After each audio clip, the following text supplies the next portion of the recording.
పరిశ్రమలు వాణిజ్య సముదాయ భవనాలపై దృష్టి సారించాలని కేంద్ర మంత్రి కిషన్ రెడ్డి ప్రభుత్వానికి సూచించారు. అధికారులు నిత్యం తనిఖీలు జరుపుతూ కార్మికులు ప్రజలకు అవగాహన కల్పిస్తూ వారి ప్రాణాలను కాపాడాలన్నారు. పాసమైలారంలోని సిగాచి పరిశ్రమ వద్దకు బీజేపీ రాష్ట్ర అధ్యక్షుడు రామచంద్రరావుతో కలిసి వెళ్లిన కేంద్ర మంత్రి అగ్ని ప్రమాదం జరిగిన స్థలాన్ని పరిశీలించారు. ప్రమాదంలో గాయపడిన క్షతగాత్రులను ఆసుపత్రికెళ్లి పరామర్శించారు.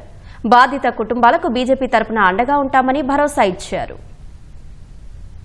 హైదరాబాద్లో ఉన్నటువంటి అనేకమైనటువంటి గోడౌన్స్లో కావచ్చు, వాణిజ్య భవనాలు, వాటన్నిటిపైన పూర్తి స్థాయి పర్యవేక్షణ చేయాల్సినటువంటి అవసరం ఉంది.